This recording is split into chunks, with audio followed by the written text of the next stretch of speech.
Tenemos nuestra sección sobrellevando el COVID-19 como cada martes y en esta ocasión hablaremos del tema de afectaciones neurológicas por el COVID-19 y para eso tenemos también al doctor especialista Jaime Salazar. Él es especialista en medicina interna con quien vamos a abordar este tema. Buenos días, doctor, ¿cómo está?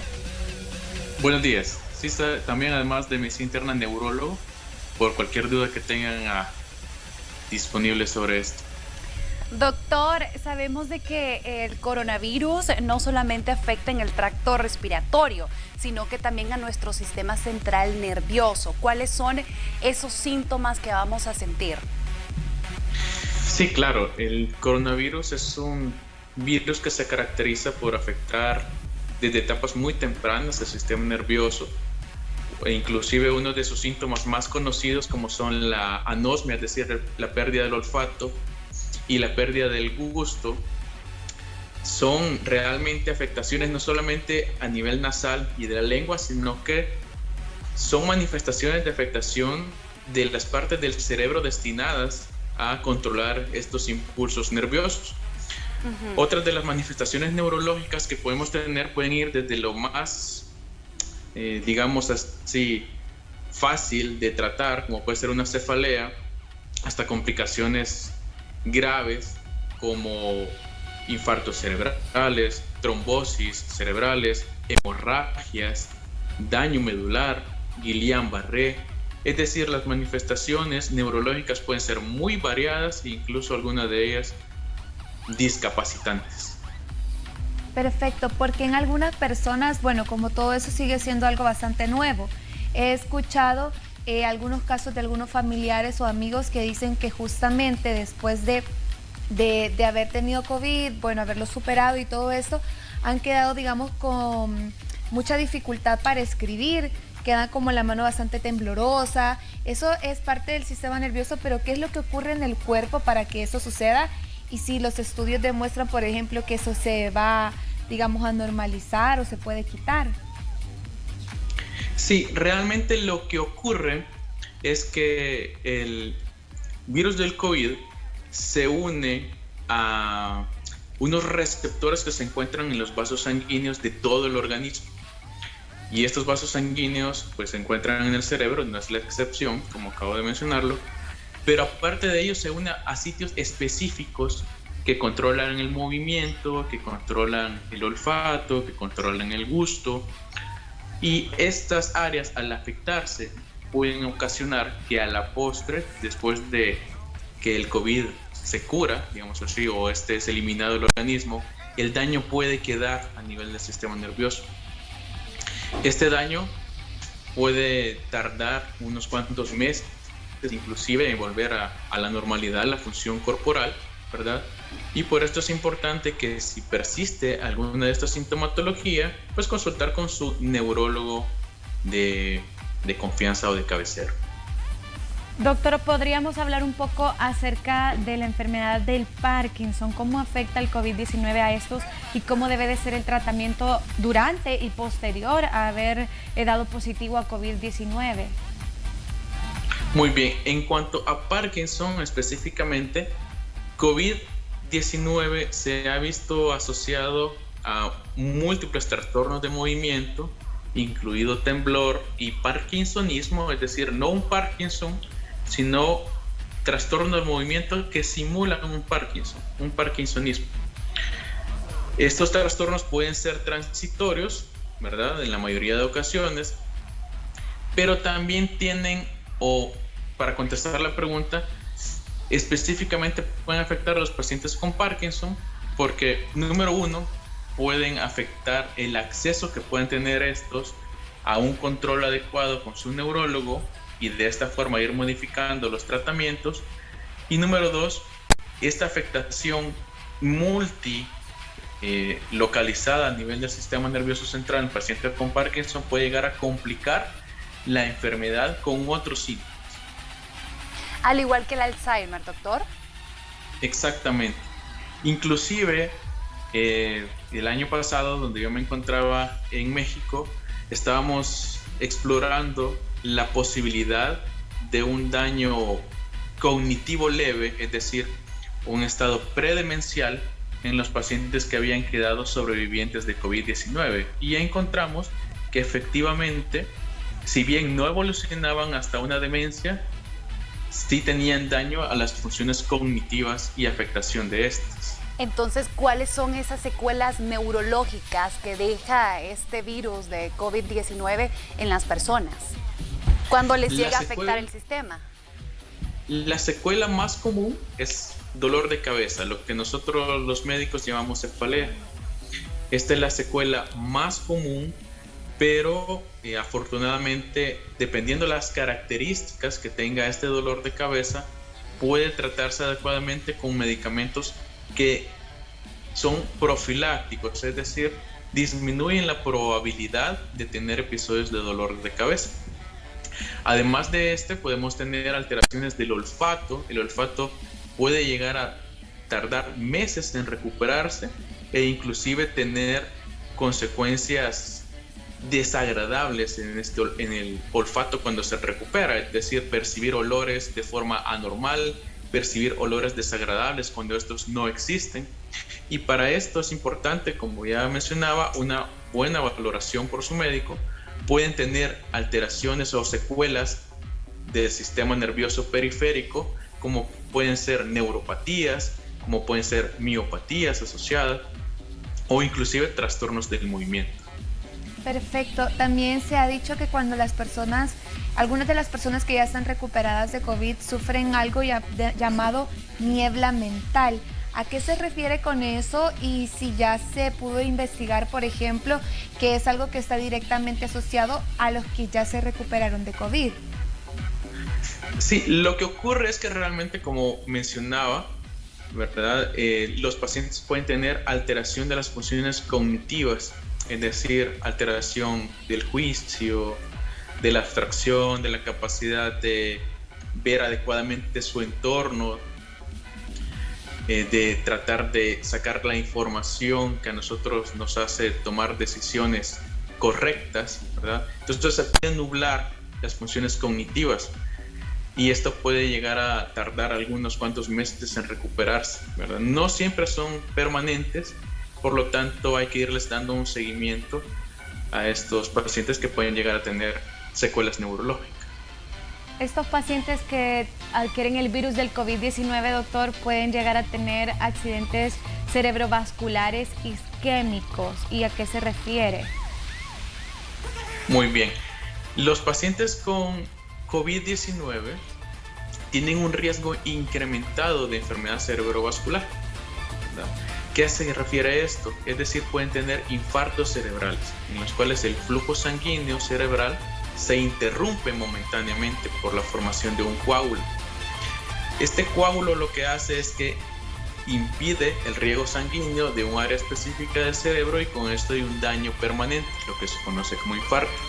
Los pacientes con COVID-19 presentan una mayor predisposición a infartos cerebrales, producto que hay afectación directa del vaso sanguíneo por el virus y esto promueve la formación de coágulos in situ, puede promover la formación de vasculitis, es decir, de estenosis, y puede producir émbolos o coágulos en otra localización, como las piernas, los pulmones, y que al desprenderse pueden ir a alojarse a la cabeza. Habitualmente este riesgo está incrementado durante 4 semanas posterior al COVID, y por lo tanto si se presenta algún síntoma como incapacidad para hablar, incapacidad para entender, incapacidad para mover una parte del cuerpo como un brazo, una pierna, que la boca se desvíe hacia un lado. Estos son señales que puede estar ocurriendo un evento isquémico cerebral o infarto cerebral, lo que comúnmente se denomina un stroke. Y esto es urgente, la atención médica, no hay que esperar, es urgente. Doctor, el sector de la población, ¿cuál es el más vulnerable al momento de tener una afectación neurológica? Fíjese que COVID-19, ¿verdad? Es una enfermedad que afecta a la población, digamos así, sin discriminar, ¿verdad? Entonces puede afectar a cualquier edad, a cualquier etnia.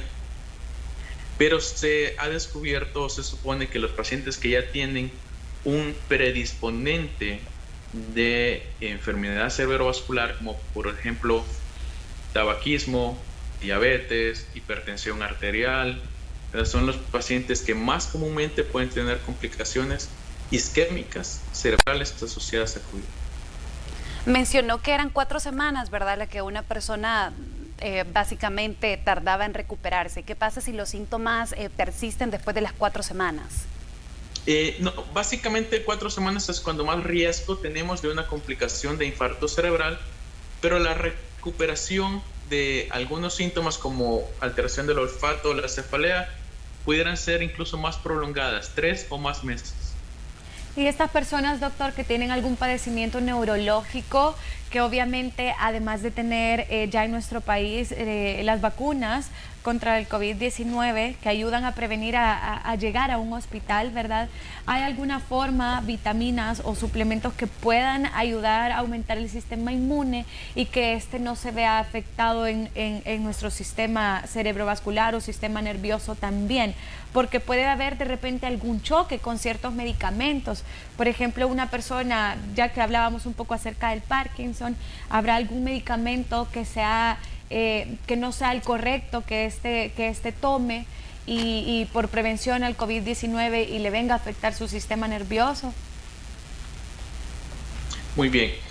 En cuanto a prevención, ¿verdad?, de la COVID-19, sabemos que lo ideal es la vacuna. La vacuna es la medida más fuerte que tenemos ahorita para tratar de evitar la enfermedad, sumado a las medidas que ya conocemos de distanciamiento social, del uso de mascarilla o cubrebocas. Ese es lo principal, la principal arma que tenemos para evitar adquirir la enfermedad. En cuanto al fortalecimiento del sistema inmune realmente como tal, lo que el paciente puede hacer es tratar de controlar las enfermedades que ya tiene o los factores de riesgo que ya tiene, que pueden ser modificables. Es decir, si alguien fuma, dejar de fumar. Si alguien tiene diabetes, controlar bien su diabetes. Si alguien tiene presión arterial elevada, controlarla bien. Si tiene artritis reumatoide, tomar sus medicamentos para el control de esta, etc. Es decir, controlar sus comorbilidades. Esa es la principal arma que el paciente puede hacer, aparte de la vacunación, para evitar complicaciones y evitar la enfermedad. Eso quiere decir, podríamos también pensar que no todas las personas realmente van a sufrir algún síntoma relacionado con el sistema nervioso. Y si no todas las personas sufren esto, ¿será que se puede ligar a algo? ¿Por qué algunas sí y por qué otras no? No todas las personas van a tener sintomatología neurológica, propiamente dicha. Es decir, afectación como toda la que acabamos de mencionar. Todavía no se sabe a ciencia cierta qué tipo de pacientes son los que van a presentar una afectación neurológica, si hubiera un predisponente genético o una alteración propia del individuo a nivel celular que lo predisponga a padecer una complicación o no. Es decir, no hay todavía como un marcador celular o biológico. Sí sabemos que los pacientes que tienen comorbilidades son los que más tienen que cuidarse porque son los que más se pueden complicar. Igual que los pacientes que tienen epilepsia, por ejemplo. Es decir, los pacientes con epilepsia pueden tener aumento de la tasa de crisis, ¿verdad?, por la inflamación severa que puede ocasionar la COVID, o pueden tener interacción al brindar algunos medicamentos que se utilizaban al principio del tratamiento de la COVID y que posteriormente mostraron que no tenían eficacia, es decir, acitromicina, hidroxicloroquina.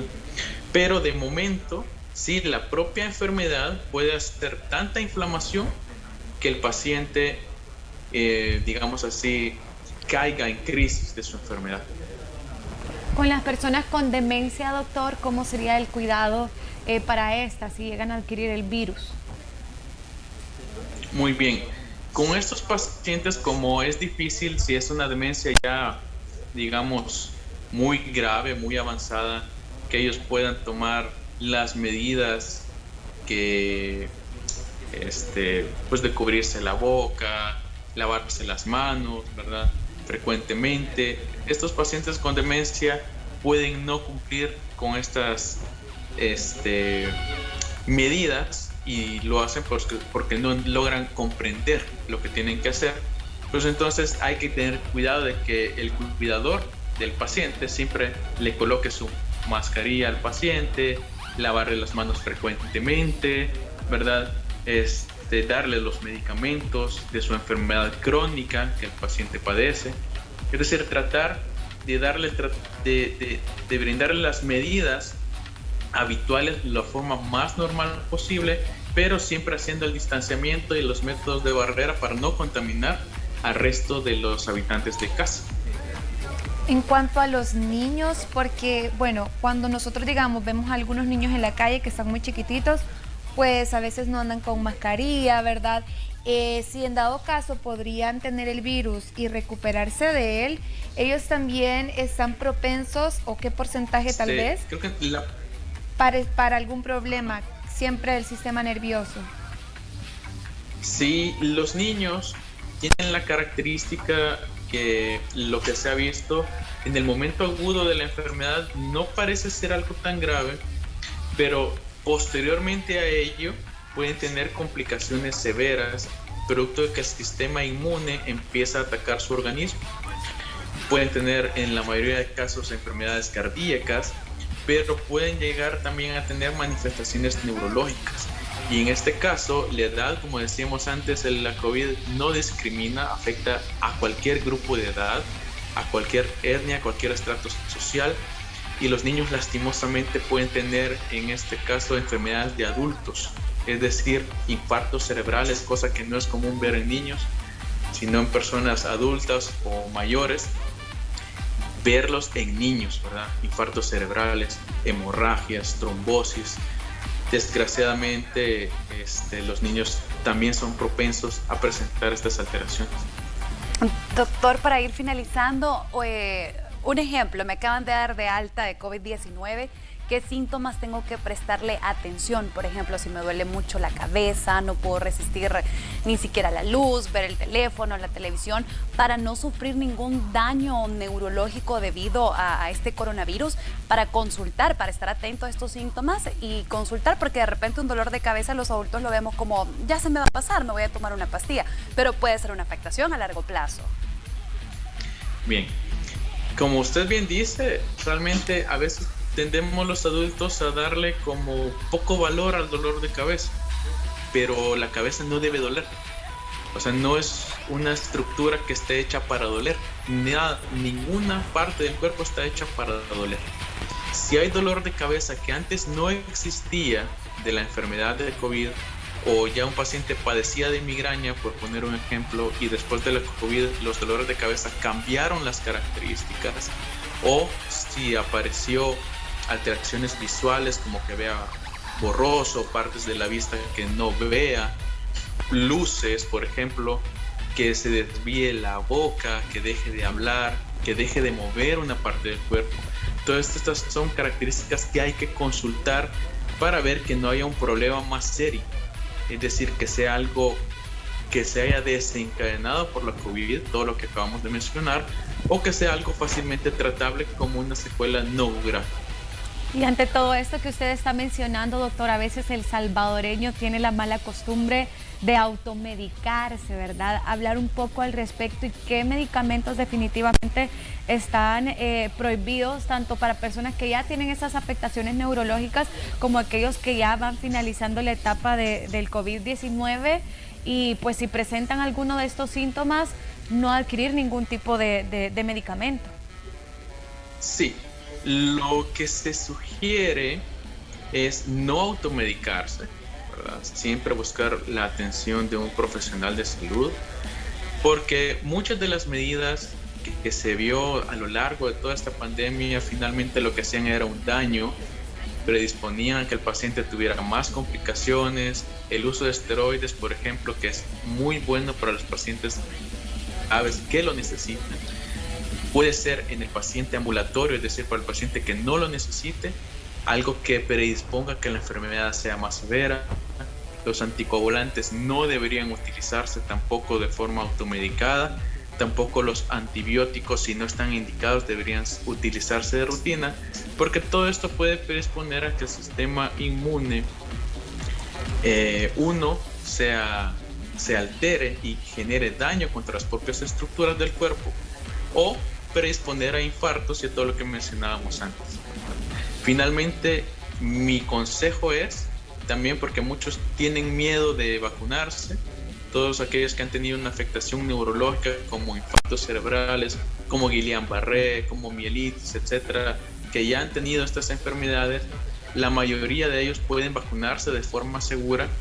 Únicamente si tienen una duda, exactamente consulten con su neurólogo para aclararlo, para examinarlos, pero todo paciente debería vacunarse. Muchísimas gracias, doctor. De verdad que le agradecemos haber podido tocar este tema, que creo que surgen muchas dudas por ser algo nuevo, pero que realmente debemos estar al tanto. Tenemos muchos familiares y muchos amigos que han pasado por eso, ¿verdad? Y es importante que cuando nosotros veamos un síntoma que no está bajo el parámetro normal, tal vez, aunque todo esto es bastante nuevo, estar siempre pendiente. De verdad, muchísimas gracias por todo. Gracias, doctor. Gracias a ustedes por la invitación. Espero estar más adelante nuevamente con ustedes. Que así sea. Y bueno, en pantalla también tienen los contactos del doctor Jaime Salazar. Él es neurólogo y también especialista en medicina interna. Recuerde que cada martes nosotros llevaremos esta sección llamada Sobrellevando el COVID-19 y siempre de acá vamos a ir sacando un pequeño tópico, ¿verdad? Que es muy importante que siempre estemos muy bien informados respecto a esto, que aún no acaba. O sea, esta pandemia continúa. Hay muchas personas que lo olvidan, ¿verdad? Y es así, continúa y debemos de prevenirla. Hemos ya por varios especialistas escuchado que nos recomiendan la vacuna. La mejor vacuna es la que se pone, ¿verdad? Así que esta es la recomendación también del doctor Jaime Salazar, que vayamos, nos vacunemos por salud nuestra, por prevención también y por cuidar a los demás. Así que ahí teníamos nuestra sección Sobrellevando el COVID-19. Con eso vamos a continuar con más de Hola.